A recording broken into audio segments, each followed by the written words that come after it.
अपनी जिंदगी पर गौर कीजिए। जब आप 30 साल के थे, जो एनर्जी आपके बदन में थी, 35 साल में वो एनर्जी नहीं है, 40 साल में और कम हो गई, 45 साल में और कम हो गई। इंसान जैसे जैसे आगे बढ़ता है, जिंदगी ढलान पे चली जाती है। आज सेहत की हालत है, आज तंदुरुस्ती की हालत है। आज चोराडांगी में जलसा है, आप 40 किलोमीटर बाइक चला के चले आए, 50 साल के हो जाएंगे, नहीं चला के आ पाएंगे। आज तंदुरुस्ती है, इसकी कदर कर लो मेरे साथियों, कल ये तंदुरुस्ती दोबारा नहीं मिलेगी। और दूसरी नेमत क्या है?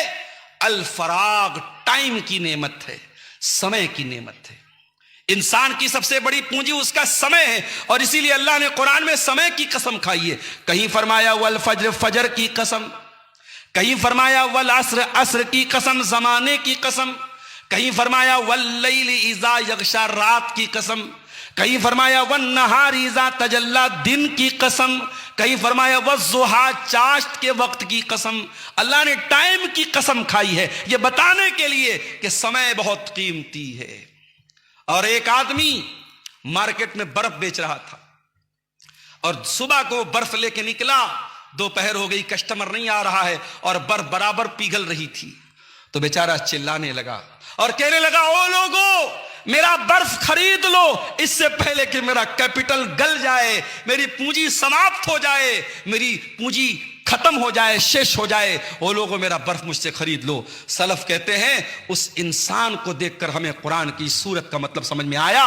वल अस्र इन्नल इंसान लफी खुस्र, जमाने की कसम, इंसान बहुत बड़े घाटे में है। इंसान की सबसे बड़ी पूंजी उसका समय है। मेरे प्यारे साथियों, अल्लाह के नबी फरमा रहे हैं कि अक्सर लोग समय का गलत इस्तेमाल करते हैं, वक्त का गलत इस्तेमाल करते हैं।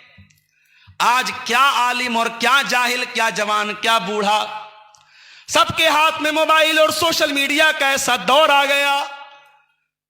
एक फोटो डाला तो इंतजार कर रहा है कितने लाइक मिले, एक वीडियो डाला तो देख रहा है कितने लोगों ने उस पर लाइक का इमोजी डाला है, एक को मैसेज करके देख रहा है रिप्लाई आया कि नहीं आया। अरे जितना तू लोगों के लाइक की परवाह कर रहा है, इतना अगर तू अल्लाह के लाइक की परवाह करता कि अल्लाह तुझको लाइक करता है कि नहीं करता है, तो शायद तू लायक हो जाता। तुझे अल्लाह के लाइक की फिक्र नहीं, लोगों के लाइक की फिक्र है। अरे लोग आज तुझे फेसबुक पर लाइक कर रहे हैं, कल मरेगा लोग कहेंगे मरहूम बड़े अच्छे आदमी थे। बस तेरे गांव वाले तेरी मिट्टी में आएंगे, जिंदगी में कभी तेरी तारीफ नहीं की। जब कब्र पे मिट्टी देने आएंगे, हाथ झाड़ के कहेंगे आदमी भालो छिलो, मानुष भाली छिलो, आदमी अच्छा था। लोग आपकी तारीफ करने के लिए आपके मरने का वेट कर रहे हैं। ऐसे लोगों के लिए आप अपनी जिंदगी को बर्बाद कर रहे हैं। इसीलिए अल्लाह के रसूल फरमाते हैं, मनिल तमसा रिज़ल्लाहि बि सखतिन नास, जो अल्लाह को राजी करेगा, चाहे लोग भाड़ में जाएं, लोग नाराज हो जाएं, अल्लाह को राजी करेगा, कफाहुल्लाहु मऊनतन नास, तो अल्लाह उसके लिए काफी हो जाएगा। और जो अल्लाह को नाराज करके लोगों को राजी करने की कोशिश करेगा, वकलहुल्लाहु इलन नास, तो अल्लाह ताला लोगों के हवाले उसको कर देगा। आप जानते हैं हमारे भारत में अगर आप किसी बच्चे को गोद ले लेते हैं तो भारत का कानून क्या कहता है कि वह आपकी संतान माना जाएगा, आपका बेटा माना जाएगा। लेकिन इस्लाम में आप अगर किसी बच्चे को पाल लेते हैं या अपना बेटा बोल लेते हैं, मुंह बोला बेटा मान लेते हैं, तो आपके मान लेने से वो आपका बेटा नहीं हो जाएगा। ये इस्लाम का कानून है। अब बहुत गौर से सुनिएगा। अल्लाह के नबी ने हजरत जैद को पाला, उनको मुंह बोला बेटा बना लिया, बेटे की तरह हजरत जैद अल्लाह के रसूल के घर में रहते थे। इतनी ज्यादा मोहब्बत अल्लाह के रसूल सल्लल्लाहु अलैहि वसल्लम हजरत जैद से करते थे कि हजरत जैद के बाप का लोग नाम नहीं लेते थे, बल्कि जैद इब्ने मोहम्मद कहते थे उनको। जैद की शादी होती है किससे? हजरत ज़ैनब बिन्त जहश से, जो अल्लाह के रसूल की फूफी की बेटी थी। जैद भी बहुत अच्छे खानदान के थे, लेकिन किसी जमाने में डाकुओं ने पकड़ करके गुलाम बना के बेच दिया था, तो मक्के में लोग इनको गुलाम समझते थे। जब अल्लाह के नबी ने जैद की शादी अपनी फूफी की बेटी से करा दी, तो यह रिश्ता ज्यादा दिन तक नहीं चल पाया। इसीलिए उलमा कहते हैं कि रिश्ता करो तो ऐसी जगह रिश्ता करो जहां आपका मिजाज तालमेल खा जाए। आप बहुत पैसे वाले हैं और आप बहुत गरीब फैमिली में शादी करेंगे, तालमेल थोड़ा मुश्किल हो जाएगा। आप गांव के हैं, शहर की लड़की लेके आ जाएंगे, तालमेल थोड़ा मुश्किल हो जाएगा।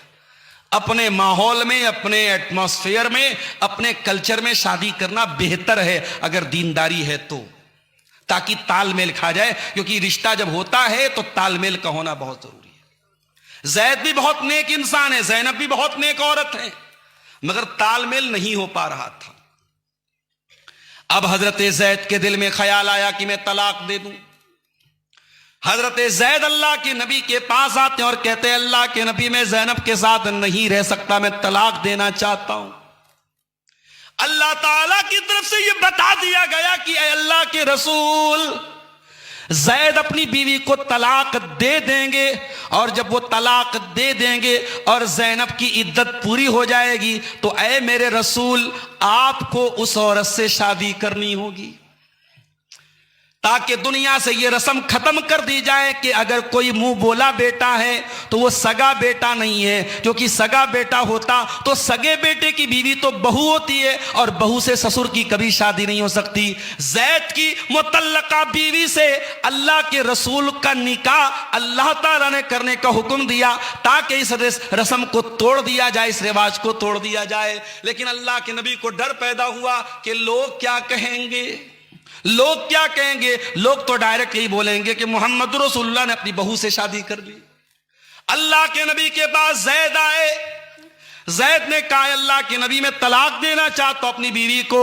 आपने फरमाया, अमसिक अलैका ज़ौजक वत्तक़िल्लाह। आपने कहा, जैद, अपनी बीवी को तलाक मत दे, उसको निकाह में बाकी रख। वतुख्फी फी नफ्सी कमल्लाहु मुब्दी। और ए नबी, आपको पता था कि तलाक हो जाएगी और आपको शादी करनी होगी ज़ैनब से, लेकिन आप अपने दिल में इस बात को छुपा रहे थे। वतख्शन्नास। और ए मेरे नबी, आप लोगों से डर रहे थे। कभी जिंदगी में अल्लाह के नबी लोगों से नहीं डरे। इस मौके पर लोगों का एक डर आपके दिल में पैदा हुआ कि लोग क्या कहेंगे। अल्लाह ने फरमाया, वल्लाहु अहक्कु अन तख्शा। ए मेरे नबी, लोगों से मत डरिए, अल्लाह से डरिए। अल्लाह ज्यादा हकदार है कि अल्लाह से डरा जाए। लोगों की परवाह मत करो। जब मसला दीन का आ जाए, शरीयत का आ जाए, तो अल्लाह ने जो कहा है उस पर अमल करो, लोगों की परवाह मत करो। नबी ने शादी कर ली हजरत ज़ैनब से। अब साहब बातें बनने लगी। इसके पहले, हजरत ज़ैनब के पहले, अल्लाह के रसूल के निकाह में ऑलरेडी 4 बीवियां थी। ज़ैनब 5वीं बीवी थी। लोगों ने कहा, साहब ये रसूल तो बड़े अजीब, यहूदियों ने कहा ये रसूल तो बड़े अजीब रसूल है। ये अपने मानने वालों के लिए इन्होंने अलग कानून बनाया, अपने लिए अलग कानून बनाया। ये तो साहब 4 के बाद 5वीं शादी कर रहे हैं। एक एतराज किया लोगों ने। फिर दूसरा एतराज किया कि चलो ठीक है, ये रस्म बहुत गलत थी, तो इस रस्म को तोड़ना जरूरी था, तो रसूल ने ही क्यों तोड़ा, कोई और तोड़ देता। और फिर तीसरा सवाल कि नबी ने अपनी बहू की से शादी कर ली, अपने बेटे की बीवी से शादी कर ली। अल्लाह ने एक आयत में तीनों सवालों का जवाब दे दिया। कौन सी आयत? सूरह आज़ाब के अंदर आयत उतारी गई, मा काना मुहम्मदुन अबा अहदिम मिर रिजालिकुम। ओ लोगो, मोहम्मद सल्लल्लाहु अलैहि वसल्लम किसी मर्द के बाप नहीं है, उनकी औलाद में कोई मर्द नहीं है। उनके तो सारे बच्चे बचपन में इंतकाल कर गए। उनके औलाद में कोई लड़का जो है नहीं है जो जवान हो करके मर्द बना हो। मोहम्मद सल्लल्लाहु अलैहि वसल्लम किसी मर्द के बाप नहीं है। आज हमारे यहाँ लोग कहते हैं, साहब इसको लड़का नहीं हुआ, इसकी तो नस्ल नहीं चलेगी। अरे अगर किसी को सिर्फ लड़कियां हैं, वो दिल छोटा न करे। जिसके सिर्फ लड़के हैं वो बहुत खुश नहीं है। दुनिया में आपकी औलाद नेक होना चाहिए मेरे साथी। अगर आपको सिर्फ अल्लाह ने बेटियां दी हैं, अपनी किस्मत में नाज कीजिए। नबियों को अल्लाह ने बेटियां दी हैं, नबियों को अल्लाह ने बेटियों का बाप बनाया है। हमारे आखिरी नबी 4 बेटियों के बाप थे। तो बेटी अगर है तो दिल मत छोटा करो मेरे भाई। बेटा है तो बहुत अच्छी बात है, बेटा नहीं है कोई बात नहीं, इसमें कोई खराबी की बात नहीं, कोई कमी की बात नहीं।